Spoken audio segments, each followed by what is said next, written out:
Yes. We're back again, people. 12th man's back. We've got another Arsenal roundabout. Big up to everybody that tuned into last night's show. It was a lit panel. It was an unbelievable show and great banter and great debates as well. Tonight, we've got another elite panel, I've got to say, to talk all things Arsenal. And as the international break comes in, I get absolutely deflated. I just can't stand international football. I don't know about everybody else. So I thought we'd do some more shows and let's get people on. So we've got another Arsenal roundabout. Tonight's show is sponsored by OK Jerseys. Make sure you click on the link in the live chat in the description. Use the code 12man to get 8% off of your £15 jersey. You can do club or international jerseys. So make sure you go and get that. If you don't have Eze on the back of it, well, maybe you want to go and get one of those and don't give your money to Josh and Stan Kroenke. So go and follow OK Jerseys and go and get your shirt from there. We got Kenny in the house. How are you, Kenny? I'm all good. I'm probably one of the few people that loves the international break, because I always say the World Cup and European Championships is not an invitation-only tournament. You have to work to get there. You have to play qualifying matches. So as inconvenient as International Week is, let's not forget, come this summer, all you're going to be talking about is the World Cup. So you're going to have to wear it for a while. And anyway, I think we need a bit of a break after what happened at Anfield, don't you? Well, I can't lie. It was a frustrating weekend, but I've had many of those, if I'm honest with you. And it's not really the fact that international football. I enjoy the break from Arsenal. That's That's not the thing. For me, it's just I watch England and I just want to put pins in my eyes. Like, it's that bad. Like, it really is. Like, watching England is just shockingly bad. It's almost as bad as watching Arsenal under Arteta at times. So yeah, it's mental. But listen, we've got Ayo back in the house, bro. It's been too long, man. How are you, bro? I'm good, my bro. How are you, man? Really good to be back. Really good, man. Really good to have you on, man. I know that you was messaging going, get me on, Dan. I need to rant. So I thought, hey, let's get him on this show, man. Let's get him on this show. I always like enjoy an AO rant. It's nice to get a younger fan on who seems things the same. It's not a lot of your generation, bro. They're a little bit deluded, some of them, I must say. They always need to think that, Arteta is God and all this kind of stuff. And you're not one of them, bro. So you're definitely welcome on, man, anytime. And big up to you, man, for coming on. We've also got Jez in the house, man. It's been too long, Jez. How are you, bro? I'm good, yeah. Unfortunately, nice to meet you, AO. First time we've chatted, I think. Thanks for having me back on, Dan. Sorry, I can't stand the international break, as Kenny knows. It bores me to death. To the point I can't even be bothered now to watch most of it. And yes, it is a break from Arsenal, Dan. I won't deny that. But I think I'll be watching the Championship instead for the next couple of weeks. This weekend, anyway. You know what I mean? Yeah, bro. Good football in that. Some good football in that. So, yeah, I won't be watching England, man. Rubbish. No, it is rubbish, mate. It's absolutely pitiful, in fact, at times. And Tuchel looks about as bad as Southgate. And I was actually for the Tuchel appointment. But anyway, that's another story. Shane, big up, bro, every time. And big up for your raids. Most days, you're a legend. Keep smashing what you're doing, mate. It's absolutely class. How are you, man? All good, as it normally is outside of Arsenal. My life's peachy, man. My life's peachy outside of Arsenal. But the international break for me is Ireland are caught in that vortex that strangled the life out of Wales for about 50 years. When the further you drop down the rankings, then you get put in a harder group every time. It gets harder and harder and harder. And you need to have like two sort of exceptional campaigns in a row to climb up and then start getting easier groups. So we're right down the bottom at the moment. Long gone are the days of Mick McCarthy going unbeaten in a group that contained Portugal and Holland. Those days are long gone for us. But look, we have the likes of Evan Ferguson and Parrott and stuff like that. So maybe there's a little future for us there. Evan Ferguson played a blinder for Roma the other day, so hopefully we can get him firing. You never know. But yeah, glad to be here. And I'm the same with the international break. It's not the same, really, is it? It's not like it used to be back in the day. No, I agree. It's a break from Arsenal, and that's literally all it is, bro. Big up to Sahal for the super stick. I much appreciated. If you can all do me a favor and make sure you hit the like and subscribe, and make sure you're following every single one of these guys on social media or on their YouTube platforms. All of their social media handles are attached, as you can see there. So make sure you're showing them some love. They put out unbelievable content, every single one of them, and they're proper, real footballing men. I normally start with Kenny, but I'm actually going to come to Ayo first, because Ayo was texting me saying, "Get me on, bro. I want to rant. I'm annoyed. I'm pissed off about Arteta and Arsenal." So just want to get your thoughts on how you're feeling before I come to Kenny and Jez and Shane. Ayo, what are you telling me about how you're feeling about this Arsenal team at the moment, bro? How am I feeling? I'm not gonna lie to you, bro. When it comes to how I'm feeling, there's too many. I've got too many. First of all, like obviously we were always gonna lose that game. To be honest, if we talk about the Liverpool game, we were always gonna lose that game. To me, to be honest, I haven't seen a good performance this season. Me personally, I think we beat Leeds 5-0. Okay, cool. I'm not gonna lie to you. Before Timber scored that header, we didn't look like scoring. And like chance creation for this team, without any chance creation for this team is terrible anyway. So without any creative players in that team, when he played Marino, Zubimendi, Declan Rice, I'm not gonna lie, we were never, ever, ever going to win that game. We never even planned on winning that game. We just said if we don't lose, if we don't concede, that's cool. Like I don't know, I honestly don't know what the plan is because I saw someone say, "Oh, Marino was there for the press." Odegaard is there. Odegaard is the one that always leads the press. So why are you putting Marino all of a sudden? When has he been so good at leading presses? I've never seen him lead a press before. Why is it him that's all of a sudden good at leading presses? You get what I'm saying? I've already said I've been digging Martinelli. Like why? Sorry. I've been getting onto this guy for time. I don't want to do too much today. All I'm gonna say is he might be top 5 worst left wing. I said to my boy the other day, bring back Gervinho. Because the guy, like Martinelli, can't pass, he can't shoot, he can't dribble. Why are you playing football? I told League I said he should be playing Ballers League. You get what I'm saying? Put him in Ballers League with like those Grimsby Towns guys that just beat United. Put him with them, man, because I'm not gonna lie, he should be playing Ballers League. The guy can't do nothing. I'm like, what? Oh my days! When he had that, when I said he was through on goal with Gyökeres, when he should just pass to Gyökeres. Why is he panicking? It's like he's never played football in his life. It's like he's got a grenade in his hand or at his feet. It's like he's shaking. He's shaking. I call it the Martinelli shuffle. We do that little shuffle with the ball. You get what I'm saying? It's so bad, bro. It's so bad. We never planned on winning that game. We never. Arteta, yeah. Like I can't. I'm really, really tired. I'm really starting to get irritated by this guy because I don't want to. The transfer window we just had. We used it on Arteta, and I don't want to feel like it's being wasted on him. You get to the same because he spent so much money. We've never done this in the transfer window before, and we did it for Arteta. So now he has to start showing me something. He has to start showing me something because we can't create chances. We struggle so hard. Like we got Declan Rice and Zubimendi rotating at DM. Like I don't know what set guys' jobs are. Oh my days! Someone please tell me what Marino's job was yesterday. It wasn't pressing because I didn't see him press. It wasn't ball progression because he didn't pass the ball very well. I don't know where he was. How many touches did he even have? You get what I'm saying? Is he just there as another body? How could you have Eze, Wanyeri, and Odegaard on the bench at the same time? How is that possible? And then you put Martinelli. I'm sorry. I can't believe what I saw yesterday. I wanted us to win so bad. I thought we could go there and actually do something against them. The vulnerable. I think they're vulnerable. I don't think they're that good, Liverpool. But they're there to get at. You get what I'm saying? And oh my days. Martinelli has been clamped by every wing back I've ever seen him play against for the past 2 years. There's not been a single wing back that hasn't clamped this guy. They can get a striker, put him right back, and he'll still clamp him. I don't understand. He's not. I don't know. I can't believe what I'm seeing. I'm done. I genuinely can't believe what I'm seeing. I'm really sick and tired of it. I've not been Arteta out the whole time. I've not been Arteta out, but I'm this close. It's remaining small. My patience is wearing thin. You get me? But yeah, let me not take too much time. Those are my thoughts. Yeah, man, I think you're spitting facts, bro. I think you're right to question the team lineup. I think you're right to question certain individuals under this manager, and I think you're right to question the kind of tactics, if I'm honest, in terms of us going there. But let me come to Jez next. Actually, Jez, what went wrong at Anfield for you, bro? Well, I mean, I actually had a bit of hope for us going there at the moment. Let's be fair, Liverpool aren't firing on all cylinders just yet. And I thought if he sets the team up, with the right tactics, we could walk out of there with potentially 3 points, certainly a point.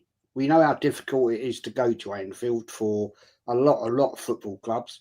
But for me, Dan, he just set it up too much for a draw. 7 defensive players. That doesn't show ambition for me at Anfield. If you're going to go and take on the league champions, you've got to go in and fight them. And I didn't see that in that side. And I'm not blaming any individuals. There were some bad performances, but I just didn't like the way Arteta set that team up. Now, you know, we all get a lot of grief and hate because, you're Arteta out. But I think games like that prove he's just not the level of manager we need. The tactics were bad. His substitutions were stupid. I mean, what is the point of bringing on Max Dowman with about 4 or 5 minutes to play? What's he think he's going to do? Right, this is a 15, nearly 16-year-old young man still learning his trade. That was pointless, absolutely pointless. And there was points in that second half when I saw he was just stood there like this, Arteta. He didn't know what to do. And I'm thinking, mate, you're at Anfield. You're playing the league champions. You've got to step this up now. I mean, yes, there were some poor performances, but you have to look at that midfield, mate. I mean, personally, for me, I said last week on a preview show with Kenny and Shane and Lee, I said, if I'm going to Anfield, right, I'd go a 4-4-2. Strengthen that midfield, because last season we got taken apart in midfield by Liverpool. But no, he stuck with the usual setup. Okay, he saw something I didn't see. But no, sorry, Dan, just not good enough for me, mate. We had a chance of getting away out of there with a minimum of a point. I'm not saying Liverpool were there for the taking. I'll be respectful to Liverpool. They're a great team. But we had the option there, and he got it all wrong. So I'm sorry. The blame is on Arteta. Yeah. He got it wrong. And facts. That's it. Fact. Absolutely agree with every word. Shane, I've got to be honest. I saw that team line up, mate, and I was deflated. And I was like, Jez, I thought, look, I've gone 1-1 as my prediction. I'm quietly confident that we could get out there with something. If there is a team to nick it, I hope it's us because Liverpool look vulnerable. I saw that team line up and I was like, this guy's going to come for a draw here. He better not lose with 7 defensive players on there. And he did. He lost the game. Shane, I don't know, bro. This manager was absolutely 100% to blame on Sunday for me. Yeah, I fully agree. I got called that I got told I had an agenda the week before because I said everybody that thinks Eze is going to start, they're crazy. He's never going to start them there. I got asked then, what if Odegaard's injured? And I said, he'll start Moreno. And they said, now you're just being crazy. I know my manager. He was never, ever, ever going to start Eze there. If he starts Eze in the 10 and Eze gets man of the match and smacks one into the top corner at Anfield in what would be one of his biggest results, then he has a question to ask or answer about bringing Odegaard back in. People think his mind doesn't work that way. And I've been saying this since that game on a few streams. That 4-hour period from an hour before kickoff to an hour after it and through the match showed you everything that you need to know about this manager. I was on a panel with Rashid and Aaron and Views and stuff like that, and Big Up and BBK. He had it as a 1-0 win to Arsenal on the that Eze starts, right? He said if Eze starts, that's what will happen. I had a draw. I said we could get a draw, even though I had a feeling he'd play defensively. I just thought Liverpool can be got at. The second the team came in, we were live. Everybody switched to a loss. Every single person on the panel switched to a loss. We were furious, right? But we're not surprised. So that 4-hour gap between an hour before kickoff and an hour after kickoff, you saw everything that this manager has been since he's come. You saw the lineup. He's a coward. A proper top manager knows when to smell blood in the water, and he should have smelled blood in the water there. Let's remember that Liverpool started with an attacking midfielder at right back, which we knew it would either be Szoboszlai or it would be a not fit Conor Bradley. So either way, they can be got at. No, he starts at Martinelli. He's never going to start Martinelli. Of course he is. He wants him for his defensive work. So straight away, we see that he's a coward. Then you get to 20 minutes before the game. Saliba goes down injured. He plays him anyway. Again, he's done that to so many people. He's pushed players on the pitch. He's played Ben White for 3 months when he needed knee surgery. And what did I say during the summer? Ben White's never going to be right again. I haven't seen him in the league this season. Then he goes into the match. No in-game management. Cowardly again. Oh, well, Liverpool aren't coming at us. Oh, people are saying, oh, well, Liverpool didn't play great. I don't care how Liverpool played. That's not my issue. My issue isn't how Liverpool played. My issue is how my team played. They were there for the taking. And he sat back and he sat back and he sat back. Looking for corners. Everybody's giving out about Martinelli not playing Gyökeres in when he was clean through. He was under instruction, get to the byline, try and get a corner. That's what Madueke, his whole job was, get to the byline, try and get a corner. From kickoff, when Rice punted the ball rugby style as far into the corner as he could, so we could push up and close them down for a throw-in and try and get a corner. That's 1.2 billion worth of talent. Then you see the match. And I said to everybody that would listen, I said, if this is a draw with 15 minutes left, we're losing because Slot has in-game management and Arteta doesn't. People said then, oh, it was just a fluky free kick. That won't go in all the time. Well, here's one for you. If we get that free kick in that position with 8 minutes left, our players are looking over at the bench to get told what to do, and they're getting told, chip it into the box. They're not taking a shot from there. You then get to after the match. He comes out and he throws Saliba under the bus. Says, oh, well, he wanted to play.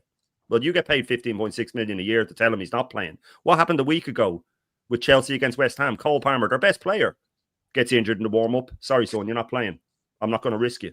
This is for your own good. He plays Saliba, throws him under the bus. He then throws Eze under the bus by saying, oh, well, when Eze was clean through and he doesn't score, they're the chances, right? There's a few things to note in that statement when he said that. Number one, that he called him Eze. If it was Havertz or something, he'd say Kai. If it was Martinelli, he'd say Gabby. He'd use a nickname, some sort of, pet name for them. He then throws him under the bus, 19 minutes of football, after saying previously that players need 50 games before they're judged. And then he lies about it being Mosquera's debut. It wasn't his debut, he played against Leeds, but he knows it sounds a bit more dramatic when he says, oh, it was his debut. So everything that you need to know about that manager was in that 4 hours. And the main thing to come out of it is he does not know how to win big games. He cannot handle pressure. He will never, ever, ever lead us to a major tournament. Not ever will he do it.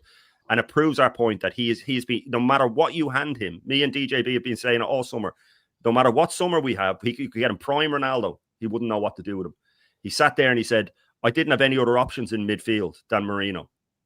And he has a bench with Eze, Ethan Nwaneri, Max Dowman, Trossard, who he's played there, a whole bench full of these players. And he has the gall to say that. That is everything you need to know about him. He has no intention of playing Eze in his position. Havertz, and I'll finish on this, by the way, because I know I'm rattling on. At half-time, Havertz had 2 more touches than Saliba had, and Saliba went off after 3 minutes.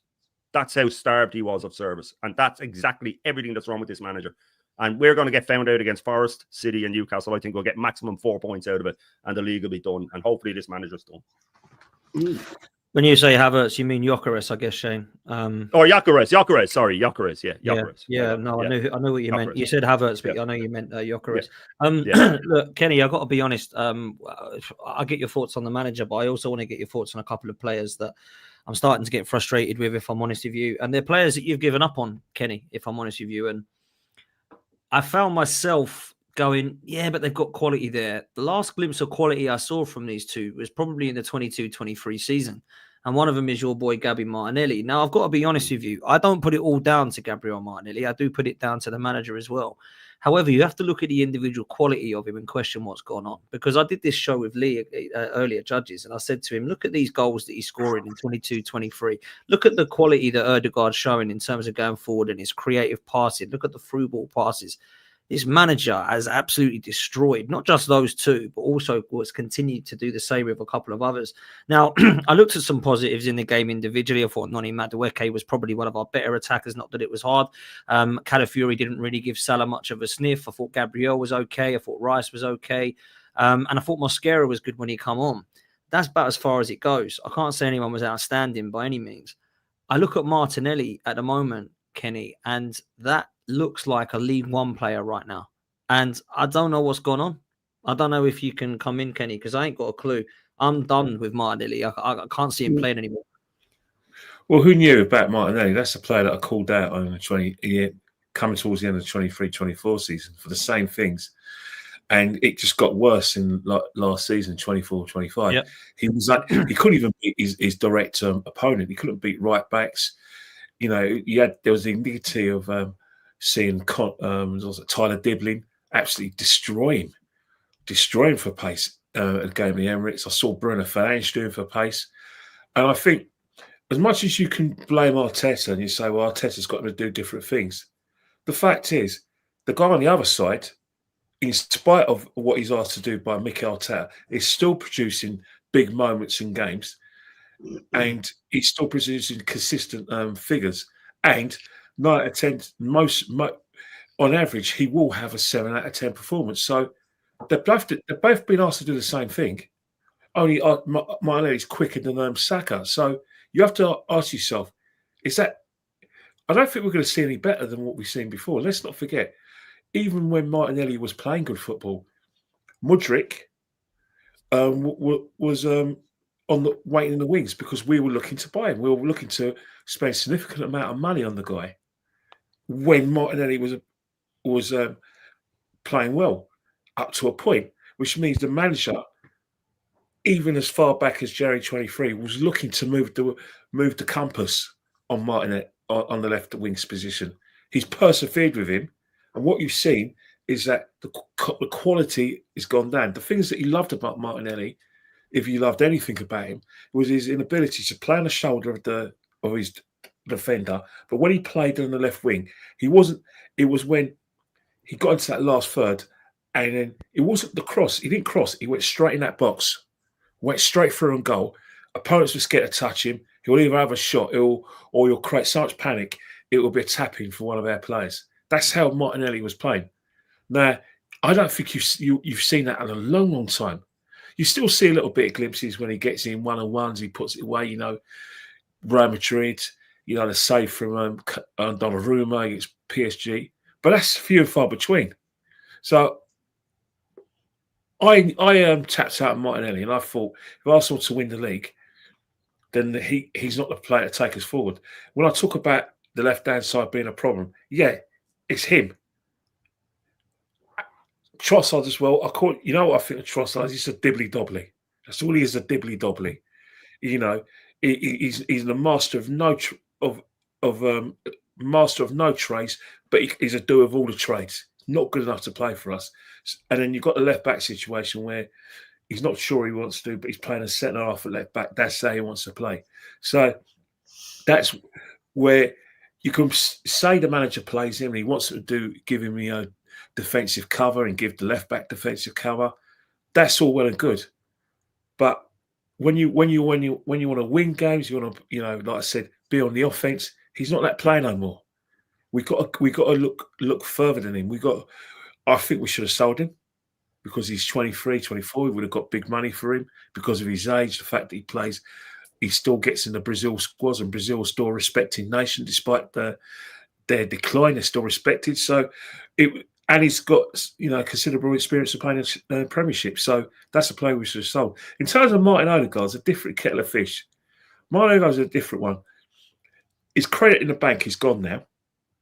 But when he started to go out of form, after he came back from injury, he had a bit of credit in the bank because of what he did in 23-24 and 22-23, especially 22-23 when he got double figures in the league. However, when you look at Martin Odegaard and you look at other players who play in that position, especially that position, last season there was no impact whatsoever for him. The good things he used to do, get close to Saka, we didn't see much of that last season. It was very rare, to be honest with you. And then the goal output was very bad. Impact the game very bad. So all we were left with was his ability to be the first press. 8 out of 10 times he did. There were some times when he was found wanting than that. But when you look at those two players that I've been critical of, there are alternatives. The problem is the manager is very married to the system that he plays. He's even more married to the personnel that he's going to play. So when people, when Eze was signed, or even before then, when we were talking about getting him in, I felt like I was the guy who told the kid that Father Christmas didn't exist, or the guy when the kid lost his tooth, I was telling him the tooth fairy didn't exist. It was actually me who left the fiver in his pillow, because despite the excitement we had over getting Ibrahimovic Eze, at the club, there was always this big question: where is he going to play? Last week we had a debate where everyone said he's going to play on the left. He's going to play on the left. Look where he played for Palace. But when he played at Palace, I saw a game at the Emirates Stadium when he played Crystal Palace. He did not stay on the left side. He drifted in a free roll and spent a lot of time in the middle trying to get play and trying to make things happen. He actually got a goal for a volley from a corner, by the way. But his main position was to get involved in the game and get involved in the middle. Now, if he played left wing for Arsenal, you and I know that Mikel Arteta wants him to do that and that on a consistent basis. And if the chances arise in the last third, then we're on the front foot, then he can do that. Does Eze play like that? Really? Hand on heart? He doesn't. Then you've got to look at the number 10 position. But the number 10 position is occupied by Martin Odegaard, who is the captain. So I ask yourself a question. Despite the excitement of us having Eze at the football club and the emotion that we felt when we saw the video, the emotion we felt when the crowd, when he came out, and excitement, and you actually felt good about his side, you've got to remember who your manager is. Just remember who your manager is. When you talk about tactics and how we're going to play, remember who your manager is. When you go to Anfield and you expect us to turn a corner and lay down a marker, it's a good time playing Liverpool. Remember who your manager is. And then when you play Liverpool, remember who their manager is.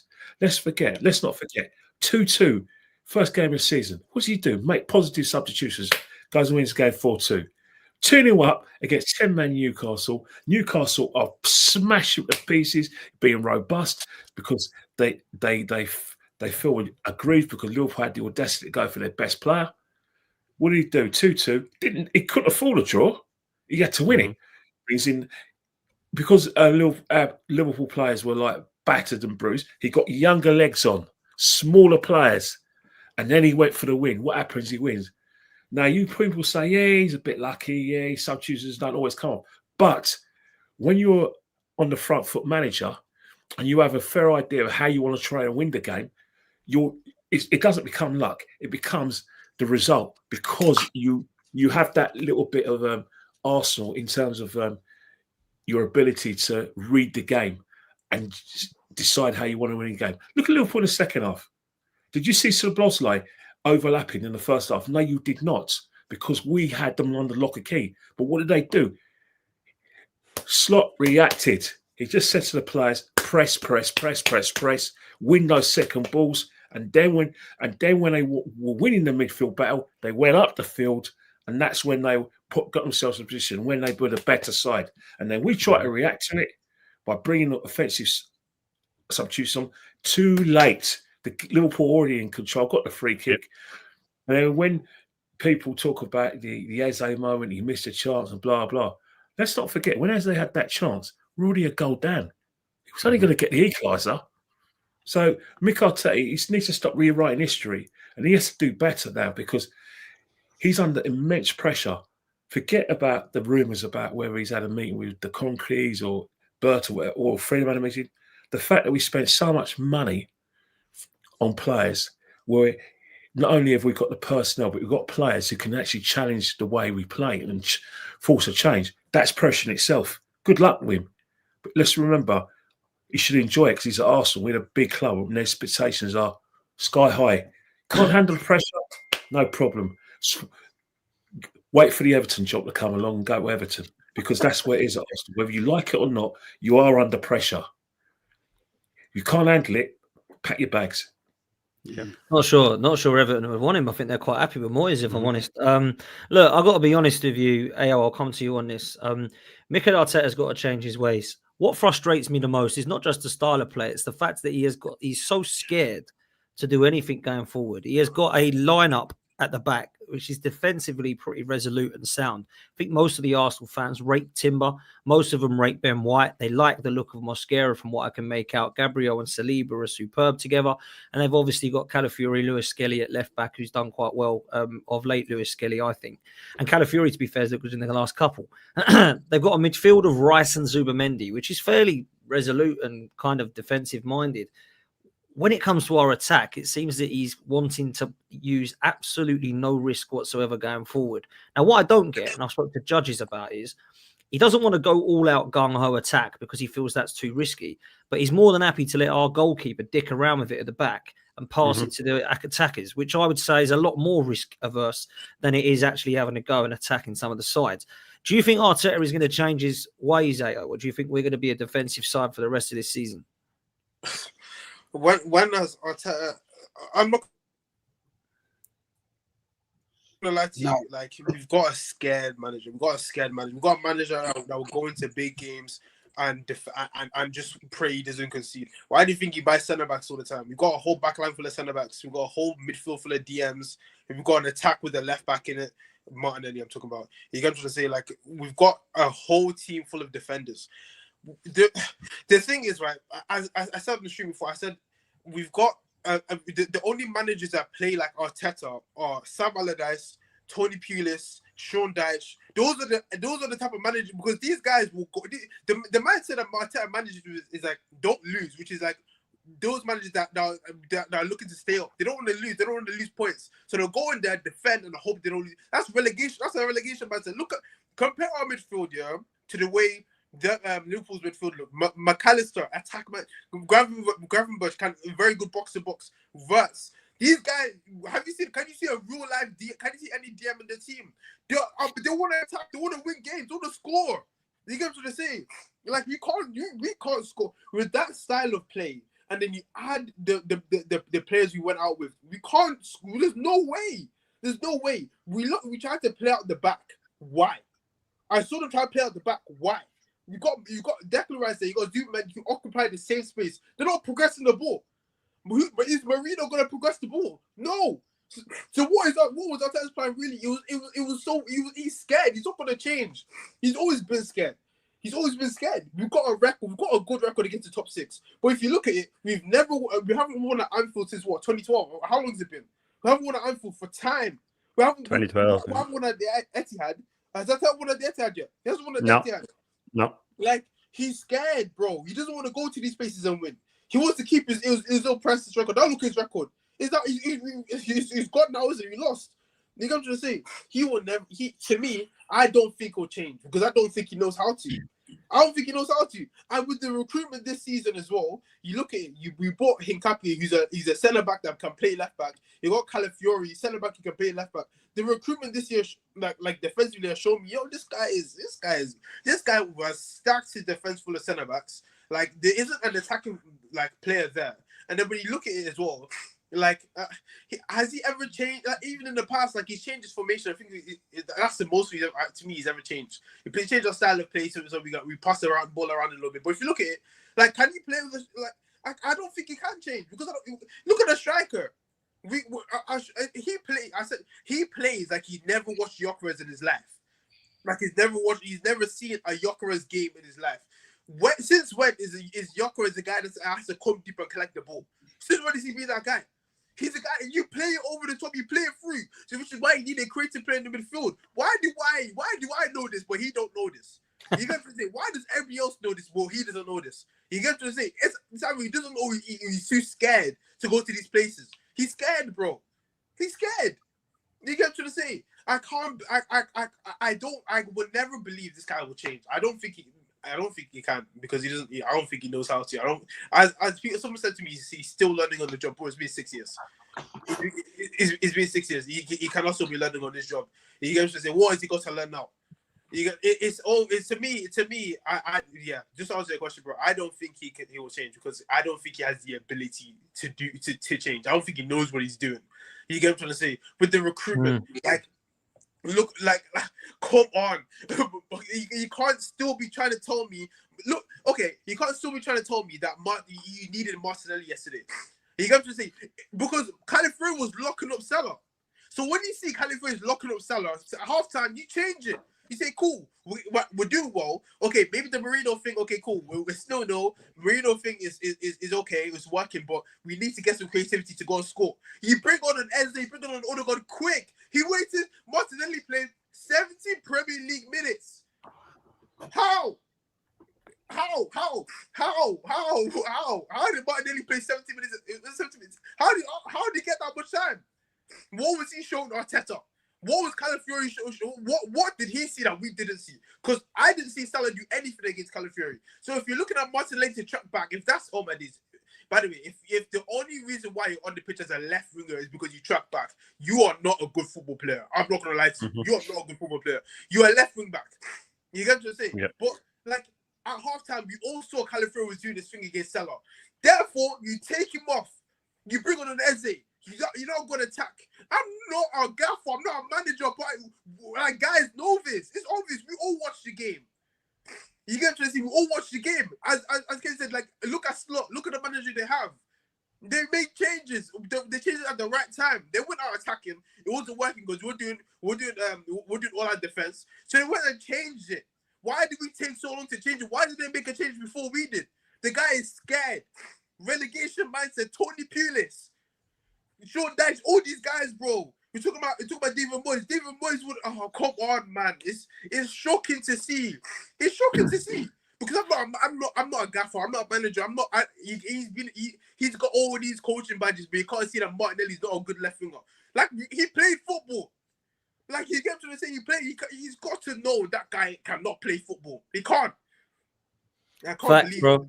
I think you're talking facts as far as I'm concerned. He's frustrating as hell, if I'm honest with you. And Jez, I don't know what happens and where we go from here, but I don't have the faith that Mikel Arteta is brave enough. I don't have the faith that he can be less stubborn and change it. I don't have the faith that he can get rid of this fear and PTSD and change into an attacking side. And that's why I have no confidence that we're going to win anything again this year, Jez. No, I mean, I was just sitting there listening to what Ayu was saying there. I was trying to think at what point in the last 2.5, maybe possibly, 2 seasons, have we ever seen Mikel Arteta go gun-ho and actually say, we're going to go all out? Not really. Not really. And I don't think, Dan, there'll be any change. Sorry. I think we're going to play this negative football, which is boring to watch. And it's going to come a point that I'm greatly saddened that we could come to Christmas and we're in a bad position. We've lost games we shouldn't have lost, drawn games we shouldn't have drawn, like we did last season. And I just don't see any positivity from this man. We got some great players in. Let's be fair. We got some. I think that was a very good window. You know, really, if we could have got one more in, I've been even happier. But let's be fair. You know, we've got Max Downman's joined the squad. Great talent for the future. Don't want to see him overplayed, be honest. But I don't see any change, mate. With Arteta, it's proven himself that he likes to play this style of play. And I think what he tries to do is his possession play, but that don't always work. Because if you haven't got the great enough or good enough, should I say, players to hold that possession in midfield, wasting your time. Because Gyökeres, to me, at the moment, apart from the home game against Leeds, isn't getting anybody really feeding him. I don't think Odegaard is that man. He has the odd game. I won't deny he has the odd game, but the odd game isn't good enough. That's not levels. And when we come, as these teams start to get and settle down, Liverpool, Man City, they're not firing yet. We're going to get caught out. And I agree with you, mate. I see this as another frustrating season where we're there or thereabouts, but we're just not delivering it. Because I think there's too many managers now sussed Arteta out. Yep. Sussed him out, man. We're a set-piece team. Yeah, I mean, we have a great corner taker in Declan Rice. Great corner taker. But that don't win your leagues, man. Sorry. I agree. Don't win your leagues. No, we need that striker, mate. We need Gyökeres to get the service, get those goals, which he can. He's a poacher. Proved that in his lovely little goal against Leeds. But no, I'm not going to gas myself up on this one. I was hoping, I won't lie, when the season started and we got these new players in, I thought, yes, here we go, boys. Here we go. We're in a shout now. But it's not the players, man. It's boring tactics. And before I shut up, right, what it reminds me of Arteta, You've got his great race horses there that could go and run rings about other teams, Mm-hmm. but he's holding them back. Yep. He's holding them back like a jockey in the Grand National who's got his great horse and he's just letting it. No, don't go yet. Don't go yet. Don't go yet. This manager, man, he does frustrates the hell out of me when I see the potential, but nah, ain't gonna change, man. I'm with you, Jez. I'm with you, bro. I've got to be honest. And I think the fans are now starting, not all of them, but I think the fans are now starting to see that this is the last sort of season that he's going to be given. You're always going to get hopefully the minority that seem to want to stick by him and support Arteta, not Arsenal, in my opinion. But Shane, a couple of things I wanted to throw your way, mate, is some of the news that's been coming out. Now, Walcott actually called out Martinelli, saying that Szoboszlai wasn't tested at all. He's a centre midfielder playing at fullback. Music to my ears as a winger. Not at one point did Martinelli do his strengths. If you overthink things as a winger, you mess up. And there's also reports that Martinelli actually was being willing to be sold in the window, but we saw him as a value of 60 million, and there was interest, but only it was reaching 40 million mark, and this deterred the club from pushing to sell him. Now, I've got to be honest with you, there's a kind of report today, and I actually share this, and I don't know what your thoughts are about this, but I know that me and you have spoken about stuff relevant to this in relation to wages and the board and how we run and stuff like that. But this was kind of put on Twitter today, which I saw. And I know not everyone watches and listens to Twitter, but I thought this was quite interesting. So a director of a rival club told Mail Sport that Arsenal are victims of having historically vastly overpaid for players and held on to others for too long.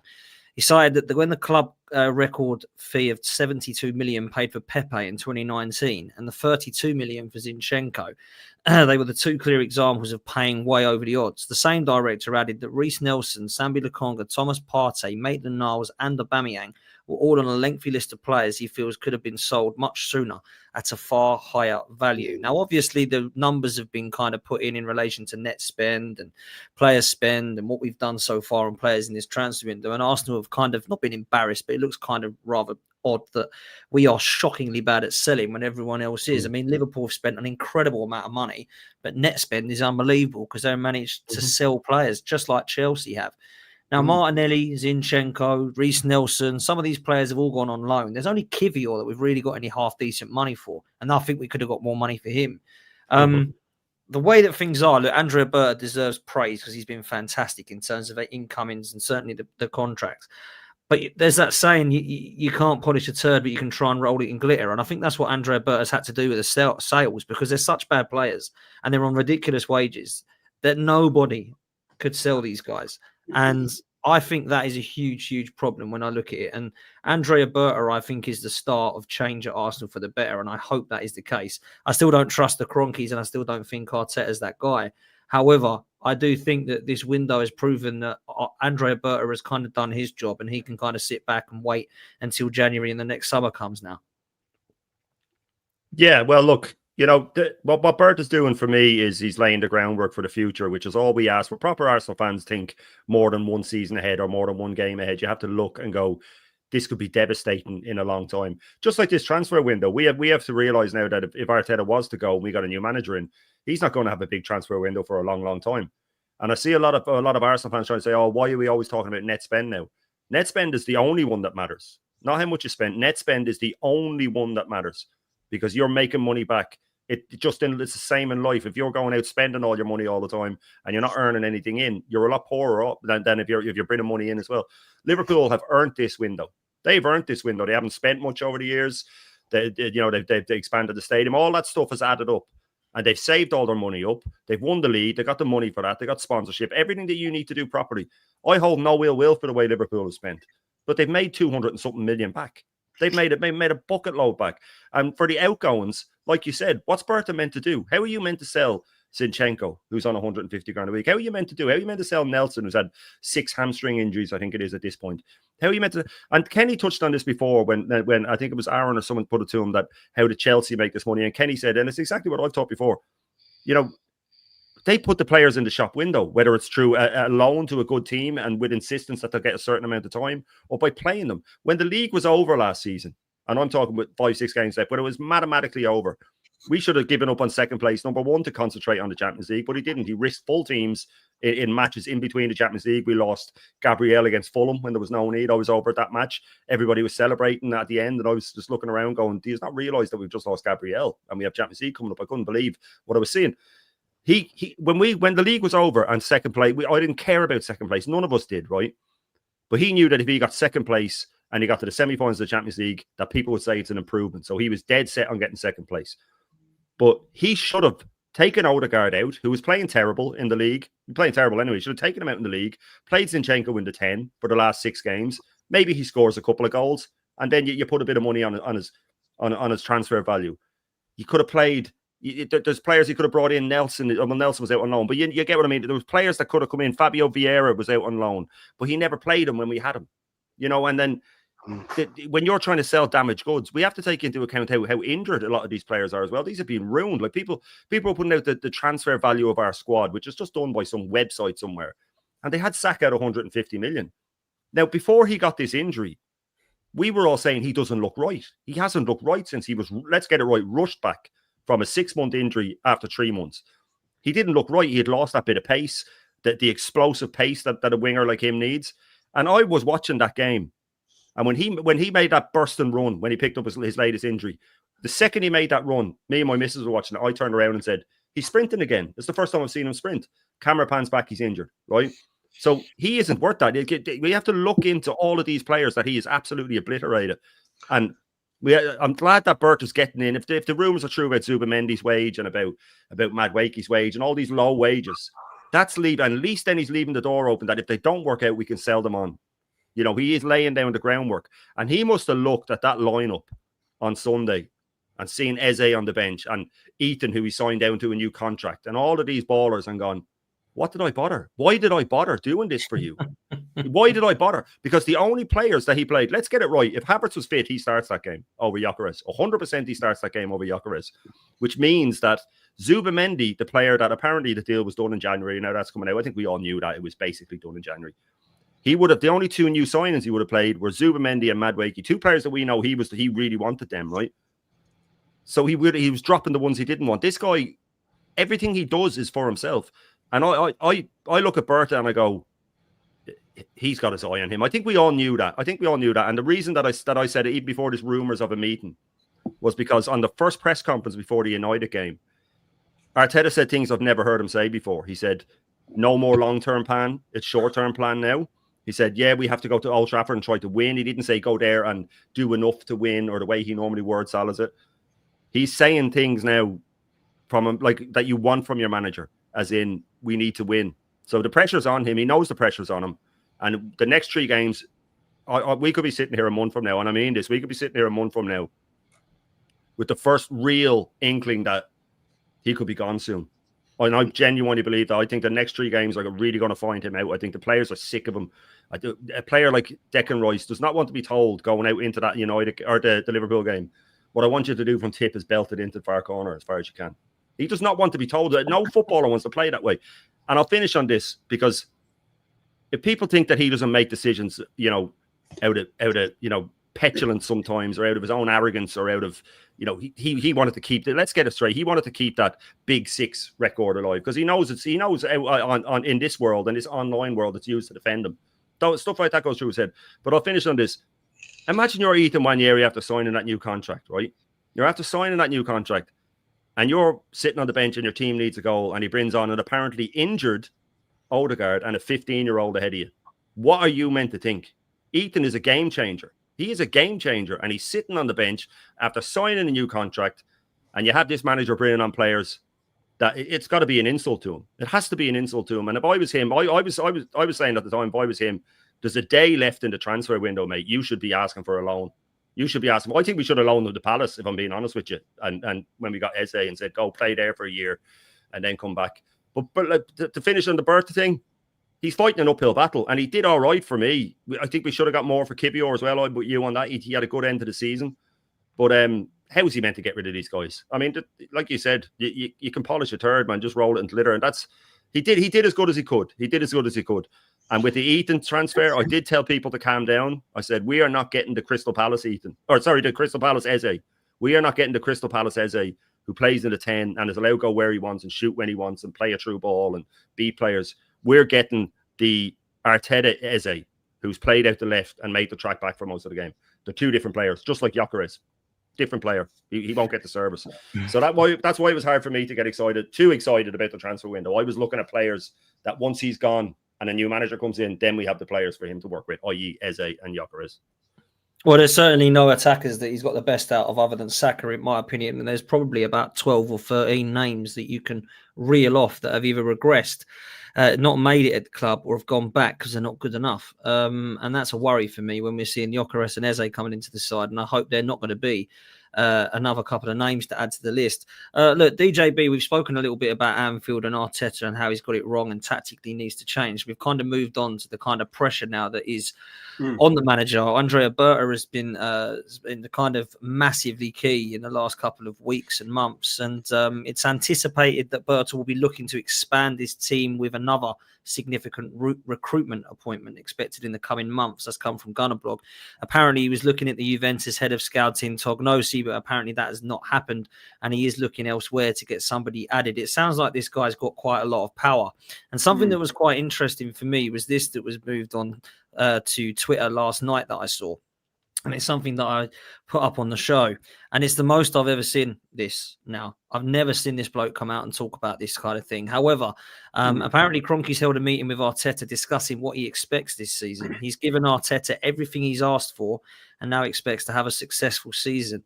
And the last part here says trophies must be won. We're talking about the pressure on him. And it does sound like the pressure is massively on him. Now, we knew it was going to be because we need to win stuff, right?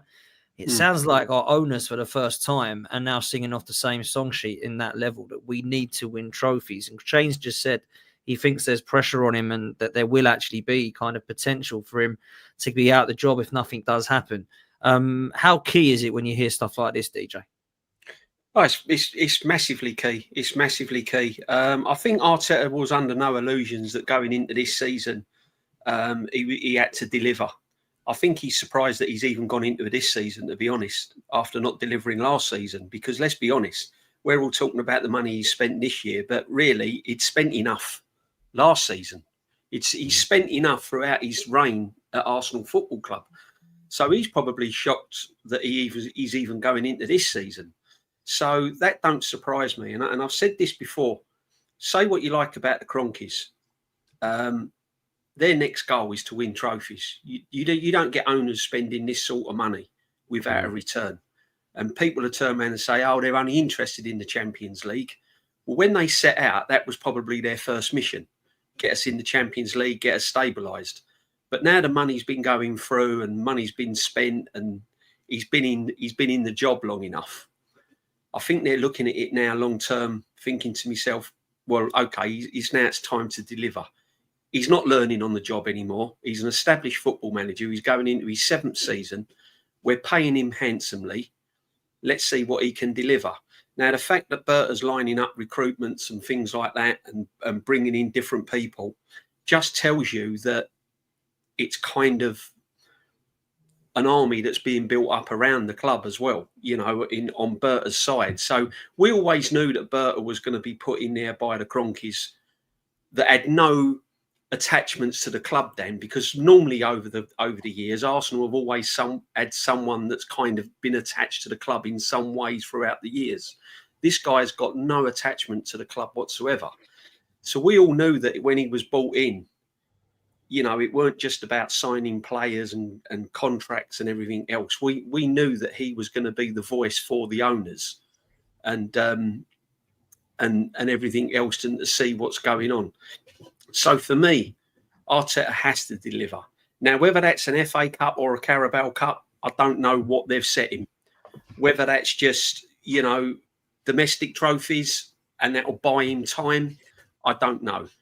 Most of the fan base now want the Premier League and the Champions League, and I get that, and that's what we all want, and that's what should be delivered by now under this manager.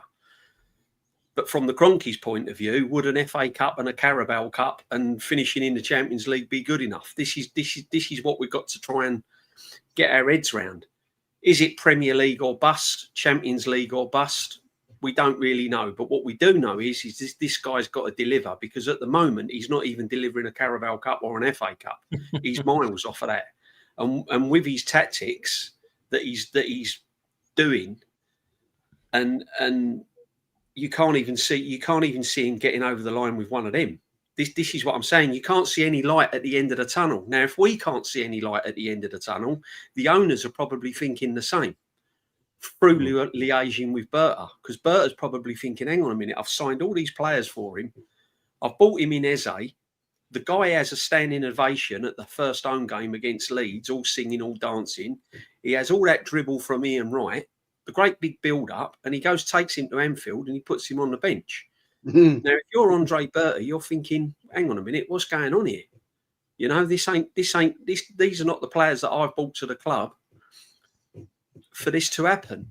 So he's under huge pressure, but he knows he's under pressure, Dan. This is what I'm saying. He knows he's under pressure. You've only got to look at his body language. You've only got to look what he comes out with in his press conference. You know, it's this, it's that. He doesn't take accountability for anything. Look, any big club, it's inevitable. And he's lucky, really, that he's got another season. Because if this had been Real Madrid, if it had been any other big club in Europe or across Europe, and I'm going to put Liverpool in with this as well. If it had been any other club, then he wouldn't be going into this season as football manager. Right. So I'll be honest with you, he's on a bit of a bonus. This is a bonus season for him because he shouldn't even be there. So he's lucky the Kroenkes have backed him this season. So for me, if he doesn't deliver, I think it could be over by January, depending on where we are. I think it could be. I personally think it could be that quick. I agree, DJ. Because sorry for jumping in, but no, you go for it, Jez. Go for it. I totally agree 100% with what you've just said. I think the Kroenke, Josh. I mean, it's Josh. Let's be honest. He's the one that runs Arsenal. Yeah. Right, his dad's the money man, but it's Josh. He, I think, has said, okay. And let's be honest, it was Berta, Josh that hired Berta. Mm-hmm. He brought him in. And I think last year, Josh said to himself, all the board, we need to change things up here. All this money is going out. Second. Now, that's not good enough. We need to win stuff. And I totally agree with some of your chat there. Much as I love the FA Cup, it is my favourite cup. I was brought up with it, as most of us all were. Right? We all used to love it. That's not enough now. It's not enough now.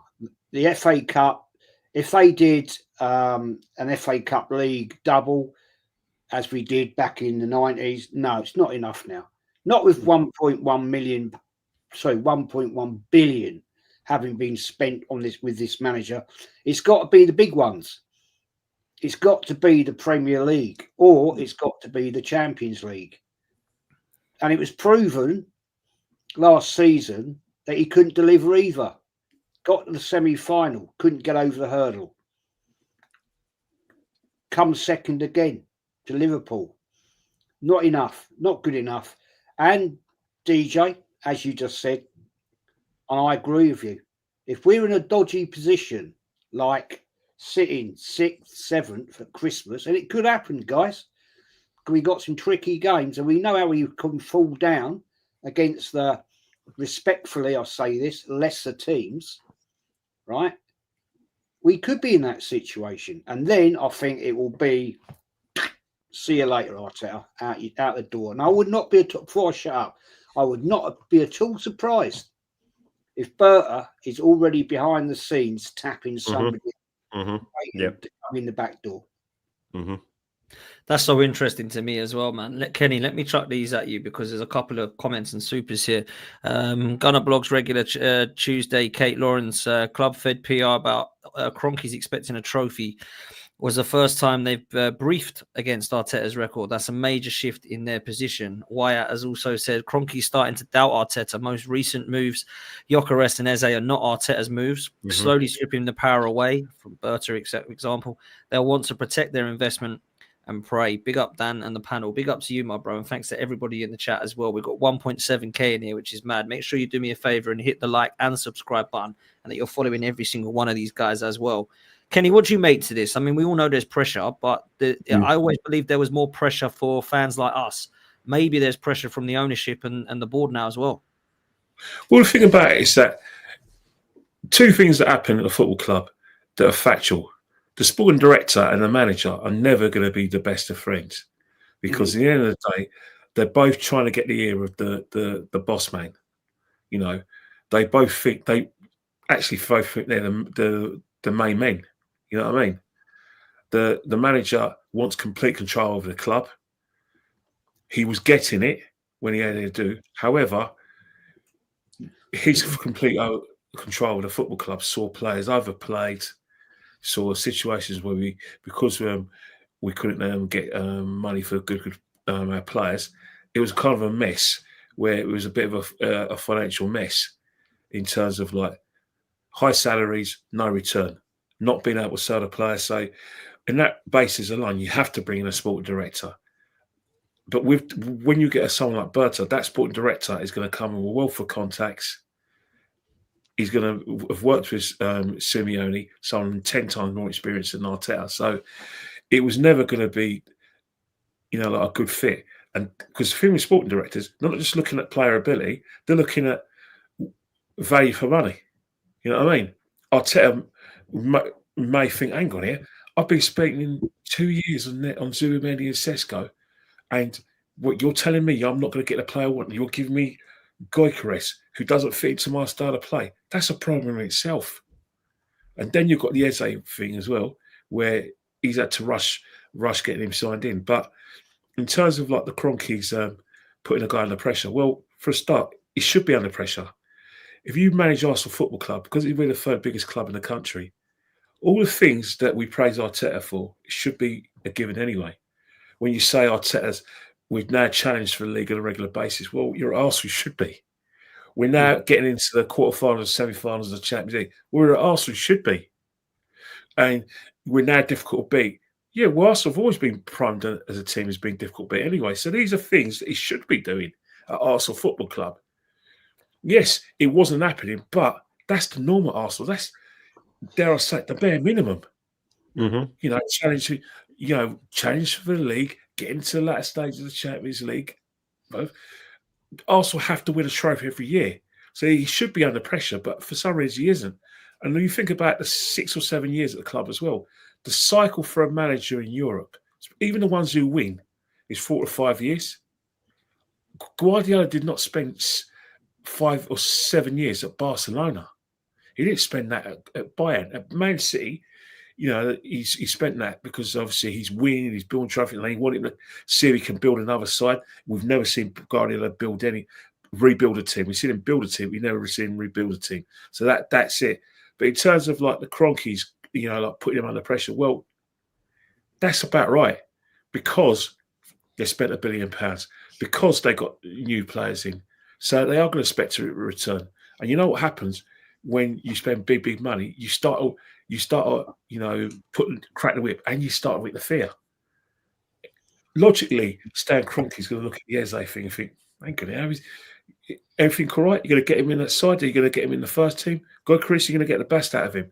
It's part of the course, and so I don't think it should be to anyone's surprise, because if John Kroenke came up to us right now and told us everything's all right and that we've got total belief in Arteta and his job's completely, safe regardless of what happened, we're not going to believe him, because because we know Berta's at the club, and because he spent nearly £250 million on new players, and because he's been here 7 years, no one's having it. So there's a lot of logic to what we've been fed with this rumour. But the fact is that at the end of the season, God help us if we don't win anything this season, because the atmosphere is going to return. Because I don't care what anyone says.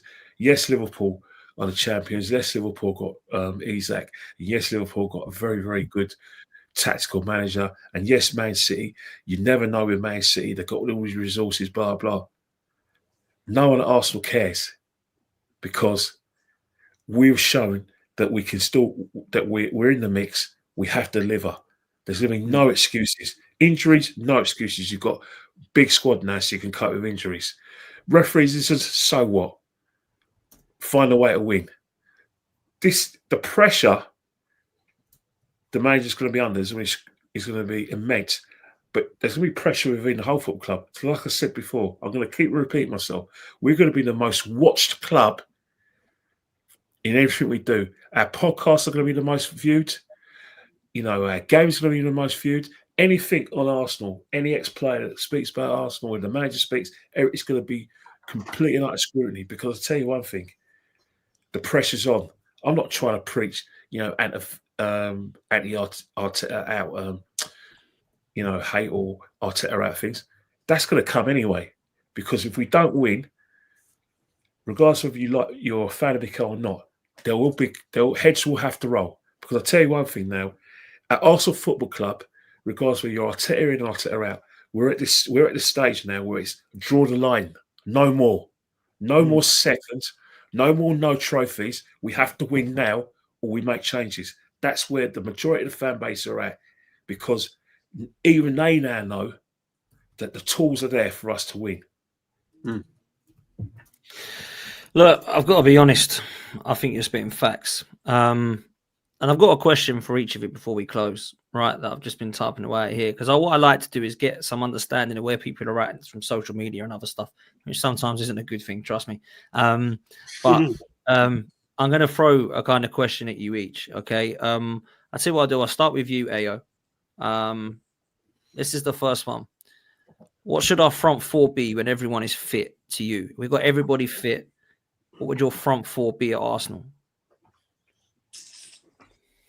Because my thing is, why am I putting Eze? Because I would have put him in. I think it has, from what we have, it has to be Odegaard, Saka, Gyökeres, and Eze. We can't have anyone else. I would like to have put Eze in the 10, but I don't ever want to see Martinelli play football for my club again. I'm not gonna lie, and I don't think Trossard's good enough. You get me? So it's gonna have to be Eze. It's gonna have to be Eze, Gyökeres, Saka, and Odegaard. Unfortunately, well, yeah. Anyone disagree with that? Yeah, no, I don't ever. I'm so against Eze playing out left, but literally to agree with AO, because every other left winger we have is so bad that I'd put him there. But I'd take Odegaard out and have Ethan in. I'd start Ethan every game if I was manager. I think that guy's a game changer. I think he's already twice as good as Odegaard, if not more. So I'd go Ethan, Eze, Saka, and Gyökeres. Yeah, I think on the basis that our left side is so poor with Trossard and Martinelli, Eze is the only option, even though he's not his best position, or it's not his most effective position anyway. There's a difference between his best position and where he's most effective. He's most effective in the middle, but he's not going to drop Odegaard. I think, I agree with AO. I think because Martinelli and Trossard are so poor, Eze on the left, Gyökeres, Saka and Odegaard.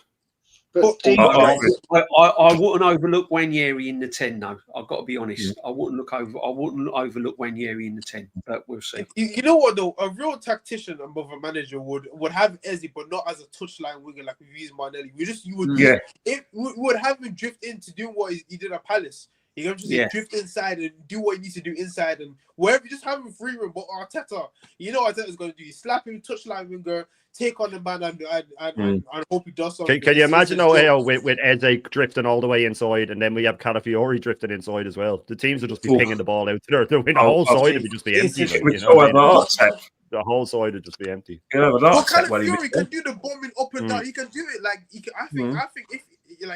I would have Calafiori bombing up and down that left hand side. Obviously, he's not a left back, but obviously Arteta is against buying players who are specialists. You know what I mean? So it's better than nothing. But I'll be real.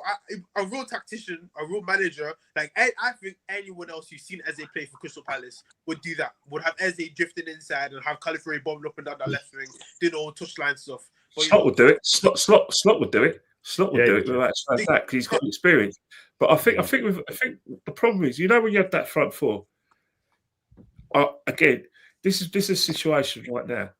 from when we get back from the international break and we get to Forest, we got to hit the ground running. All the players have to hit the ground running. Now, either they hit the ground running and they get it in training, and they still perform within this strict kind of tactical setup that Mikel's got, or they hit the ground running because Mikel has made quick changes. Because at the end of the day, there's no bedding in period because of the fact of who we're up against. We think Man City assumes resistance. We're going to say, let's assume it's Liverpool.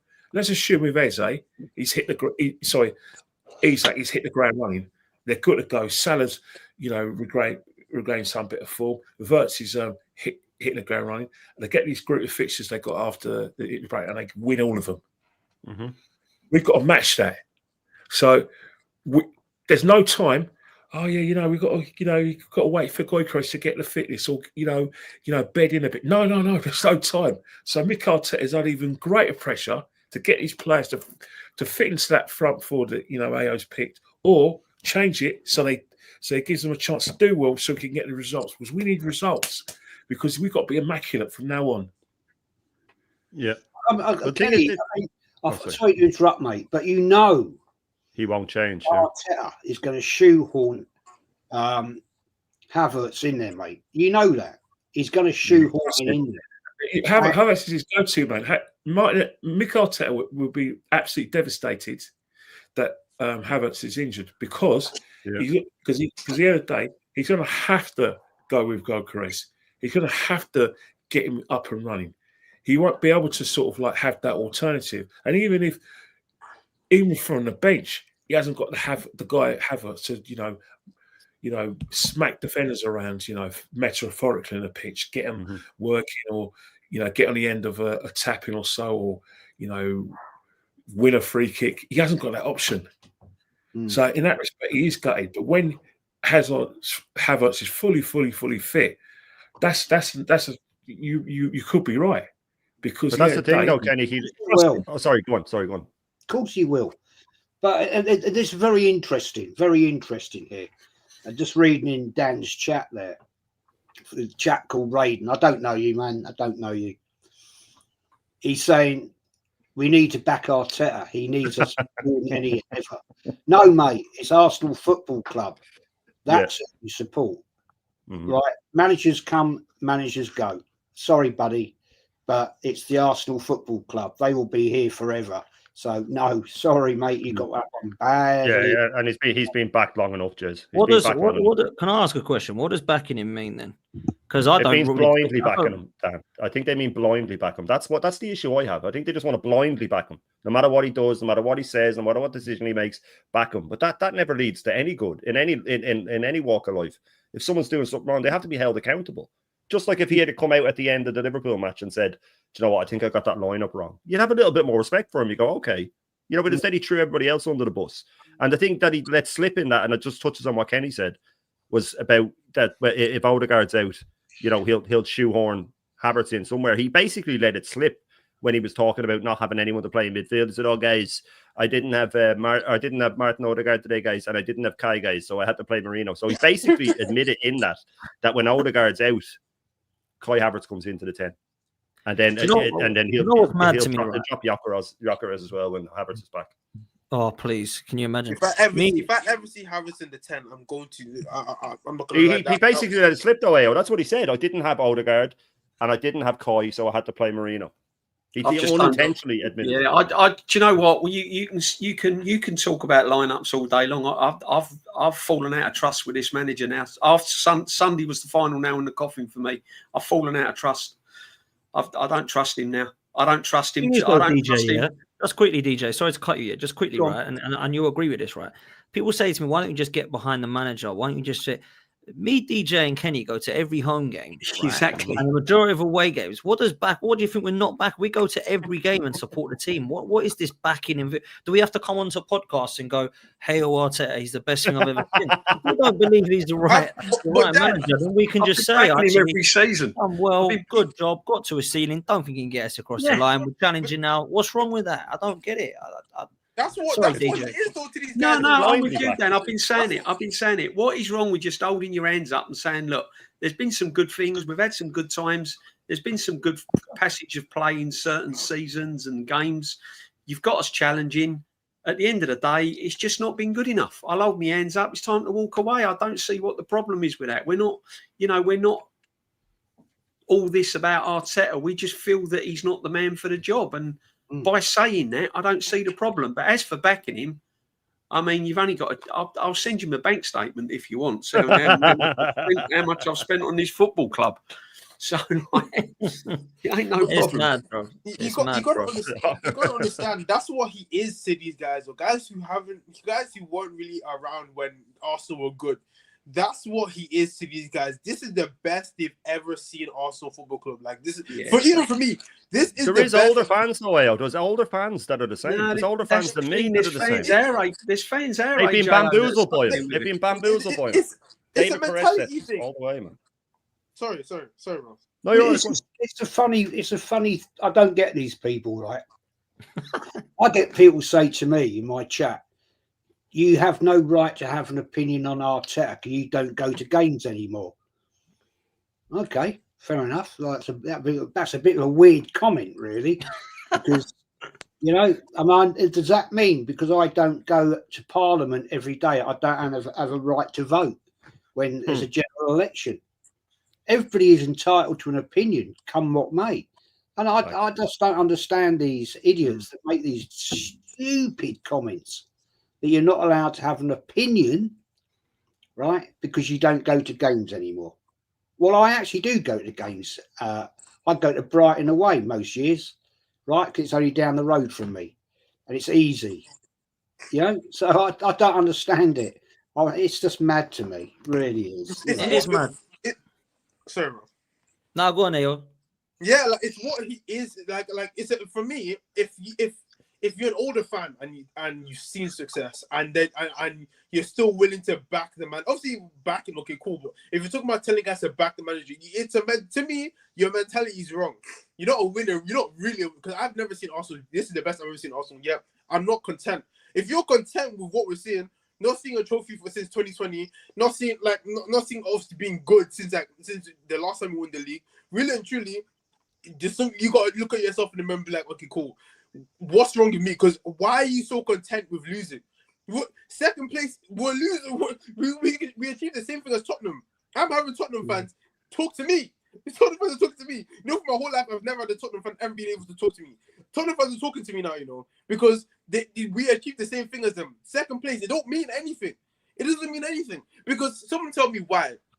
Okay, cool. You don't win a league. You don't win a Champions League. Are you telling me you couldn't have won an FA Cup? Crystal Palace just did it. Crystal Palace just won an FA Cup. You get to say, who won the Carabao Cup? Why oh my days, that's what I'm saying. I will not accept an FA Cup or Carabao Cup this season because they could have done it 2 years ago. And I would have said, okay, cool, you got a bit of credit, you can win trophies, he's just needs some backing. Cool. You've not won me anything.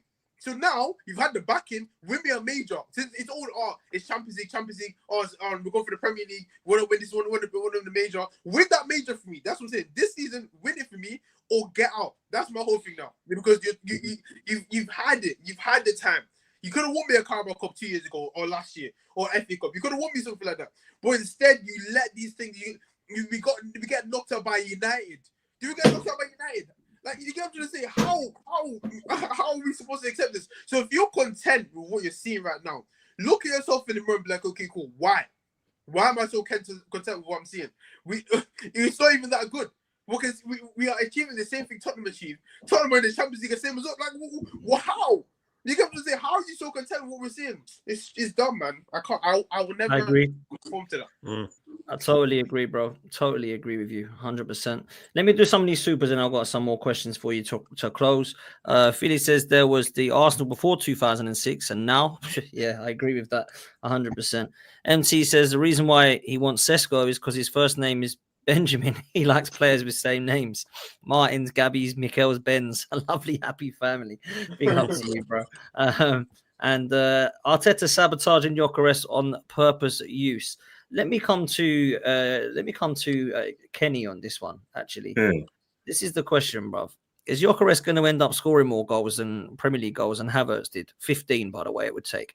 Because at the moment, as much as I like Gyökeres a lot, I think he's a good signing. I don't think we're playing to his strengths at all. Realistically, you know, we're because of the way the league is, because of the intensity of the games, because the opposition is a lot better.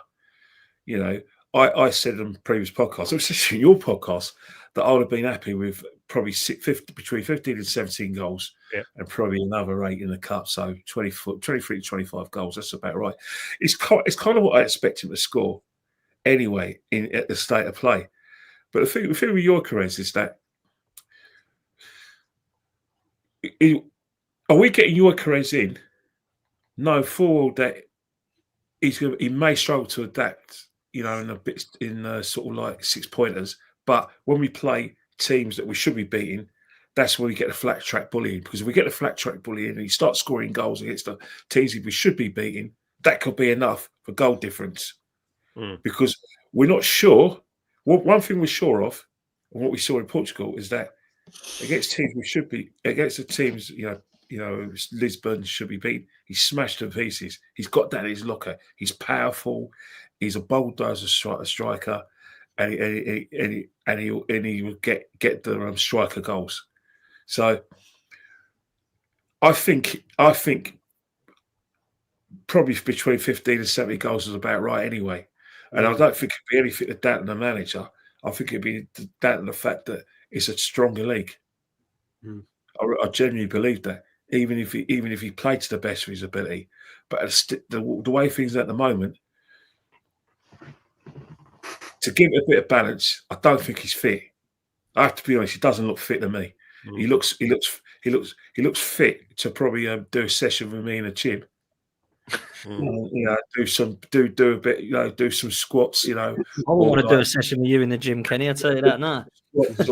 or like I said, do our back exercises or bench press. He's fit for that. But when it comes to high velocity, you know, football, not at the moment, especially not in the Premiership. So once we get him up to speed, we'll see. But I think that comment's about right.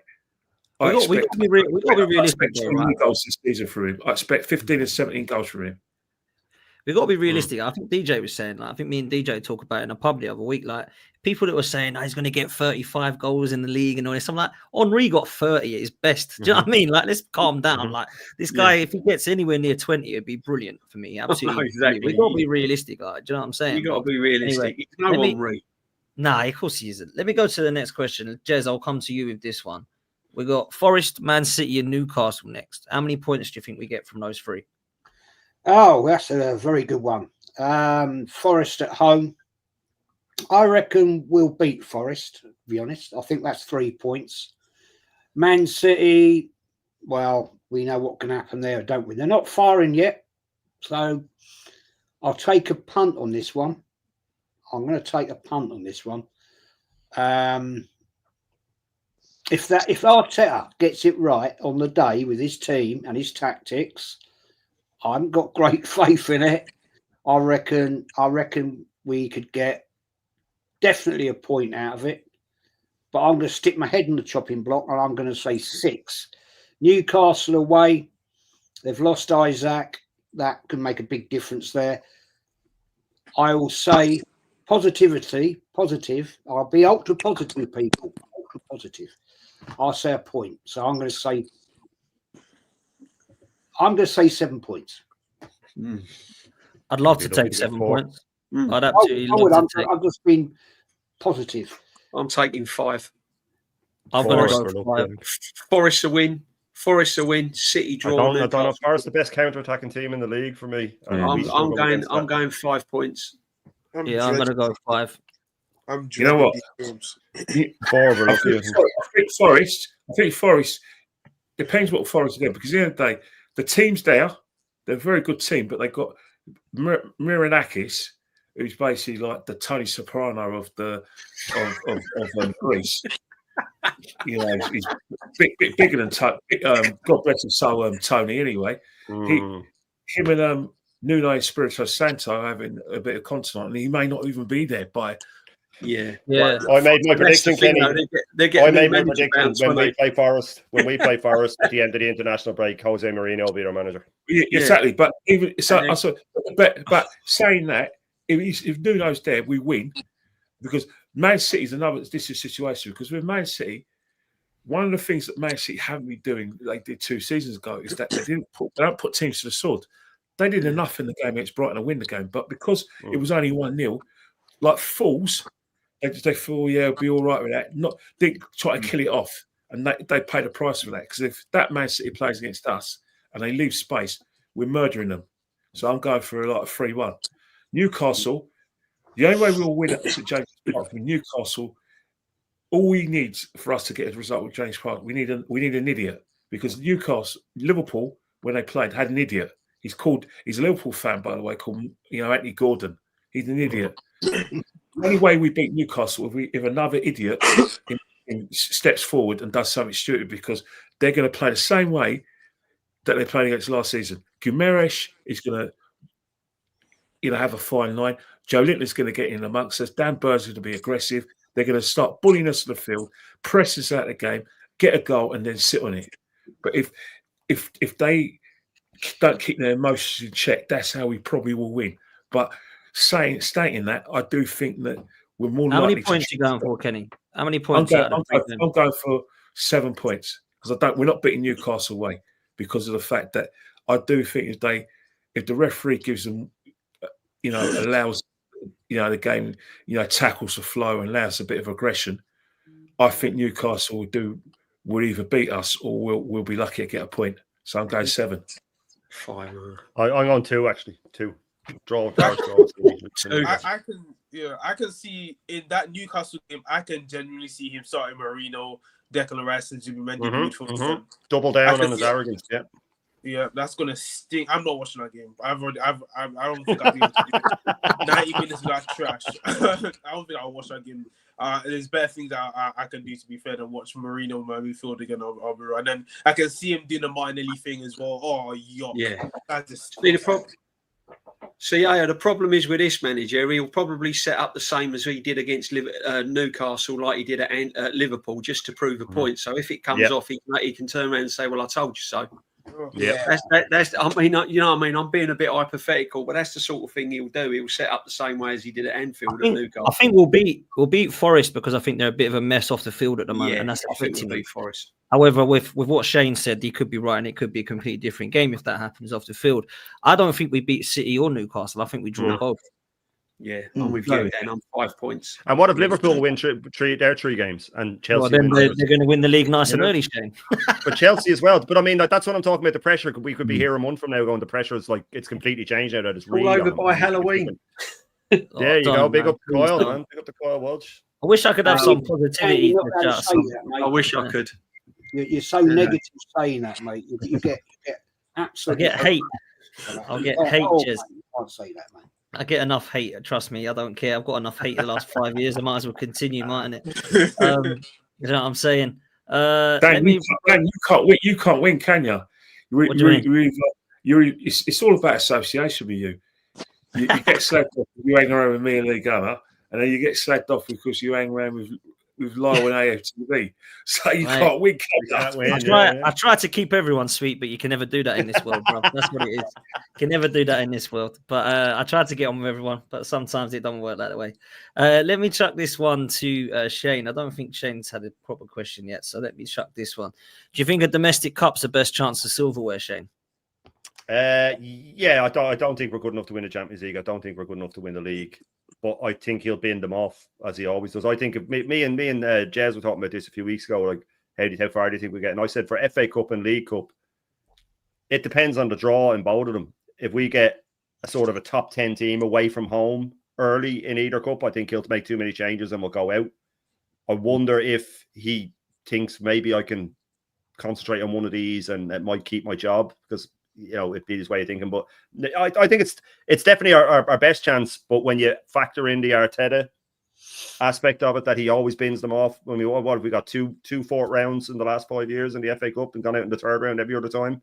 The League Cup last year was the same right up until we got a tough team. Then we got dog walked by Newcastle. So I think this season with the likes of the Chelseas and stuff having strengthened, that they'll be in and around those cups as well. So no, I think it is our best chance, but I still don't think it'll happen. I just don't think you